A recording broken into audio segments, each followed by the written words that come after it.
Boa noite, pessoal. Dando continuidade à nossa aula, nós vamos falar agora sobre o sistema digestório. O sistema digestório, ele possui órgãos que são responsáveis em fazer a quebra dos alimentos em partículas menores, facilitando o processo de deglutição, e também responsável por garantir o aproveitamento dos nutrientes, além de garantir a eliminação do material que não foi digerido pelo nosso corpo.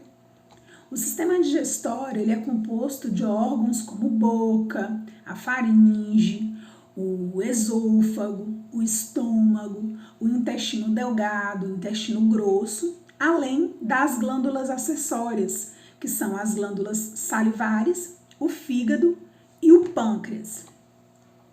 É importante vocês saberem que todo o processo de digestão ele se inicia na boca.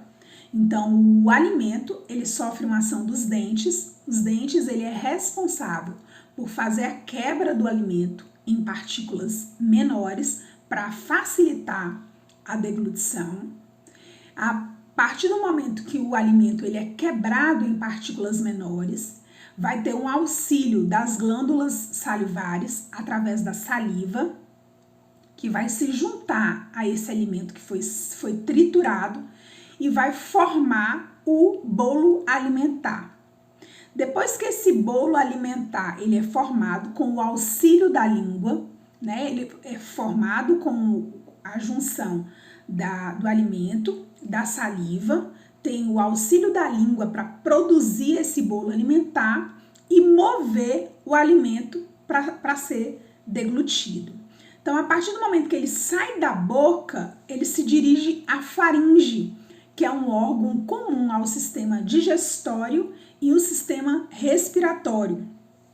Então, o bolo alimentar ele saiu da boca, ele vai para a faringe, que é um órgão que se abre na traqueia e também no esôfago, e o alimento ele segue por esse órgão, né? Depois que ele sai da faringe, ele toma a porção do esôfago, que é um músculo que garante que o bolo alimentar ele seja levado por uma musculatura lisa até a região do estômago. E o estômago é um órgão que se caracteriza por uma porção dilatada do trato digestivo, é uma das maiores porções, né, como se fosse um bolsão. No estômago, observa-se a liberação do suco gástrico. O bolo alimentar ele é misturado ao suco gástrico e a partir daí permanece de 2 a 6 horas. O suco gástrico, pessoal, é aquilo que provoca azia em algumas pessoas. Então, tem alguns pacientes, alguns clientes que ingerem algum tipo de alimento, determinado tipo de alimento, depois queixa que está com azia, como se fosse um refluxo. O que acontece? É esse suco gástrico produzido no estômago que volta. Quando o esôfago ele se abre para que o bolo alimentar ele passe para o estômago, ele não se fecha adequadamente nessa abertura e aí garante que o suco gástrico ele volte para o esôfago, fazendo essa sensação de refluxo, como se o alimento realmente estivesse voltando. Tem pessoas, inclusive, que esse suco gástrico ele chega até a região da boca mesmo. Então aí que as pessoas queixam de muita azia, né, a depender de alguns alimentos que são ingeridos. O alimento fica aí no estômago entre 2 e 6 horas e a partir daí ele toma o destino de ser direcionado para o intestino delgado, que é um compartimento longo onde acontece a maior parte do processo de digestão do alimento. O intestino delgado ele é dividido em 3 porções, que é o duodeno, o jejunum e o íleo.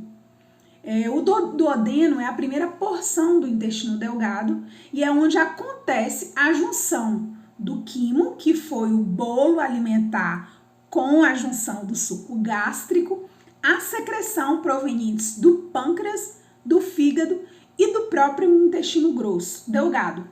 A partir daí, pós sair do duodeno, ele passa pelo processo digestivo e segue para o jejum e para o hilo.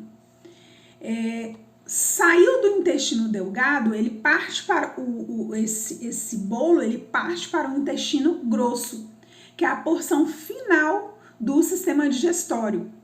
Ele é formado pelo seco, colo ascendente, colo transverso, colo descendente, colo sigmoide e pelo reto. O intestino grosso ele apresenta uma importante função no processo digestivo, pois ele é responsável pela formação da massa fecal e a reabsorção de água. Então, é no intestino grosso que as fezes elas são formadas. O reto ele termina num estreito canal anal que se abre no ânus e é pelo ânus que as fezes elas são eliminadas para o meio externo.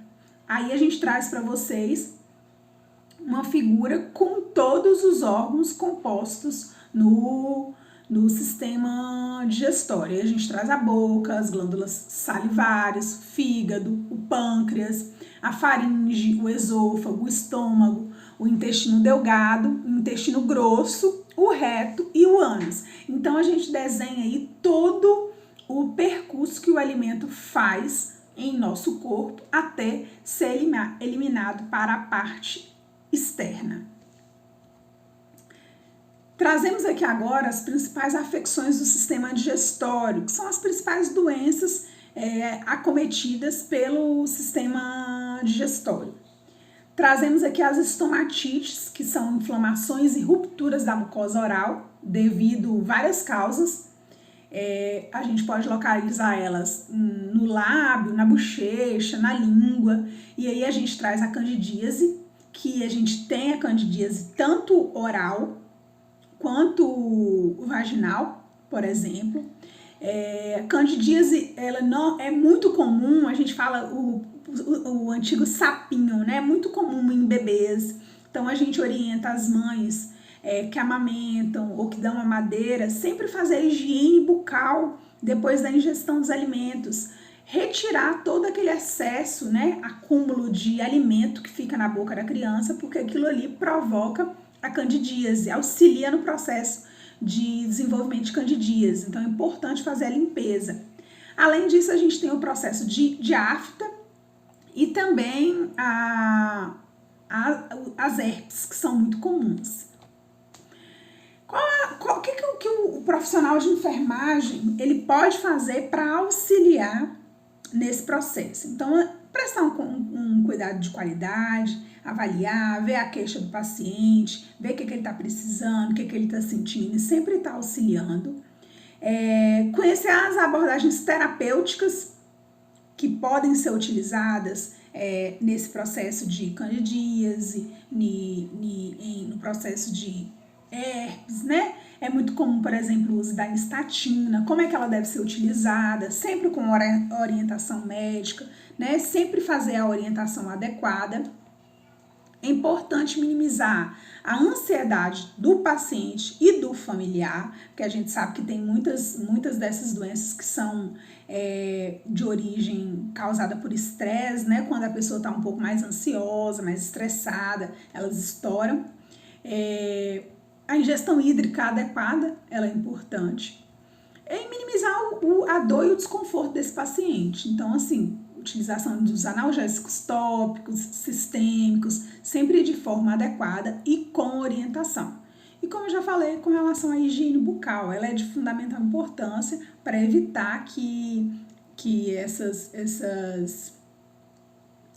afecções elas permaneçam. Além dessa, nós temos as úlceras pépticas, que consiste na escavação que se forma na mucosa do estômago, no duodeno ou no esôfago, por evolução de uma gastrite, de uma duodenite ou de uma esofagite. Essas úlceras elas podem ser esofágicas, gástricas e duodenais, e elas trazem sintomas como pirose, azia, dor na região externa, hematêmese, que é o vômito com sangue, melena, que é o sangue oculto nas fezes, uma queimação na região gástrica, uma distensão abdominal, fraqueza, e as duodenais, uma queimação na região do hipocôndrio direito, desconforto abdominal, fraqueza, pirose, né? Melena, cefaleia. E quais os cuidados de enfermagem? A administração de medicação sempre conforme prescrição médica, a observação das características do vômito, das fezes, como é que tá? Tem sinal de sangue nas fezes? Tem sangue no vômito? É importante sempre estar observando como é que tá a característica e anotando no prontuário. Sempre mensurar o score de dor desse paciente. Como é que tá o score de dor? Como é que tá a fisionomia? A gente consegue fazer muito diagnóstico em cima da fisionomia do paciente. Oferecer uma dieta conforme a prescrição, né? E a aceitação do próprio paciente, porque a gente sabe que o paciente que está com alguma úlcera gástrica, ele tem algumas limitações com relação à dieta. Promover um ambiente mais tranquilo, mais favorável, né? Mais bem, que ele se sinta confortável. E uma coisa importante é manter a cabeceira desse paciente sempre elevada, para evitar o processo de regurgitamento. Outra afecção que nós temos é a doença de Crohn, que é uma doença intestinal inflamatória crônica que se estende por toda a espessura da mucosa intestinal. Os sinais e sintomas são dor abdominal no quadrante inferior direito, tipo uma cólica, diarreia, hipersensibilidade abdominal, espasmos, obstrução intestinal, febre. E a assistência de enfermagem está relacionado à prescrição, à dieta prescrita, a realização de um balanço hídrico adequado, pesar o cliente diariamente, administrar os medicamentos conforme a prescrição médica e aplicar a terapia tópica na região conforme a indicação também. Além desse, nós temos as cólicas, a colite ulcerativa, que é uma doença intestinal inflamatória crônica do colo e do reto. Os sinais e sintomas mais comuns são a diarreia, a dor abdominal, a hipersensibilidade no quadrante inferior esquerdo, o sangramento retal, anorexia, perda de peso. E os cuidados de enfermagem estão relacionados à dieta, à realização do balanço hídrico, a administração de medicamentos prescritos e a aplicar a terapia. Então, a nossa aula foi aí, qualquer coisa nós estamos aí à disposição, pode mandar perguntas, falar, e qualquer coisa podem contar comigo.